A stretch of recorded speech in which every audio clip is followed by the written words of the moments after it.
Hi guys, assalamu alaikum. Welcome back to my channel. இன்னைக்கு நம்ம வீடியோல என்ன பார்க்க போறோம்னா பன்னீர் கிரேவி தான் பார்க்க போறோம் guys. அதுக்கு தேவையான ingredients இதெல்லாம் தேவையான ingredients அளவு நான் உங்ககிட்ட ஷேர் பண்றேன் guys.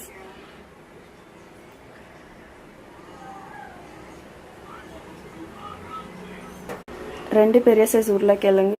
250 கிராம் பன்னீர் 4 ல 5 தக்காளி 4 வெங்காயம் रफली चॉप பண்ணி வச்சிருக்கேன் गाइस தேவையான மசாலா பிரியாணி இலை 2 சீரகம் 1/2 டீஸ்பூன் சீரகம் ஏலக்காய் மிளகு 10-12 மிளகு 2 பட்டை கஸ்தூரி மேத்தி 1/2 டீஸ்பூன் ஜீரக பொடி 1/2 டீஸ்பூன் 1 ஸ்பூன் தனியா தூள் மஞ்சள் தூள் 1/2 டீஸ்பூன் ரெகுலர் மிளகா தூள் 1 ஸ்பூன் गरम masala 1/2 teaspoon Kashmir chilli powder 1/2 teaspoon தேவையான அளவுக்கு உப்பு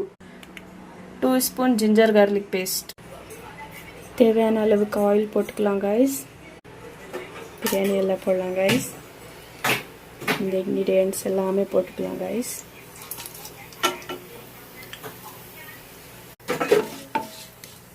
ஸ்லோ ஃப்ளேம்ல வறுத்துக்கோங்க गाइस லைட்டா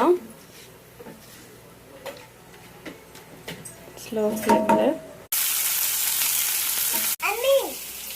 तकाली போட்டுக்கலாம் गाइस ஆரஞ்சு வச்சிருக்க தக்காளி போட்டு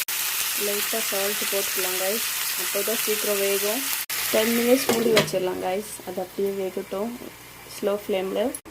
இந்த சைடு நம்ம பன்னீருக்கு மேரினேஷன் பண்ணிக்கலாம் गाइस மஞ்சள் தூள்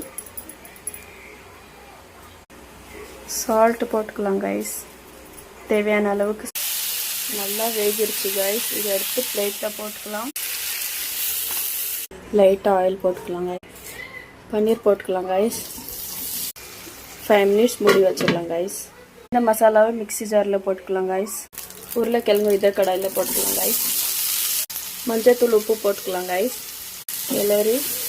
5 மினிட்ஸ் மூடி வச்சிரலாம் गाइस இப்போ இந்த உருளைக்கிழங்கு எடுத்துறலாம் गाइस தேவையான அளவுக்கு ஆயில் போட்டுக்கலாம் गाइस இஞ்சி பூண்டு பேஸ்ட் போட்டுக்கலாம் गाइस இப்போ இந்த தேவையான மசாலா போட்டுக்கலாம் गाइस அரைச்சி வச்சிருக்கிற மசாலா போட்டுக்கலாம் गाइस கொஞ்சம் தண்ணி போட்டுக்கலாம் அதே மசாலா இதுல நல்லா கிளறி விட்டுக்கலாம் गाइस இப்போ நம்மளோட பன்னீர் போட்டுக்கலாம் 10 மினிட்ஸ் மூடி வச்சிரலாம் गाइस நம்மளோட பன்னீர் கிரேவி ரெடி ஆயிடுச்சு गाइस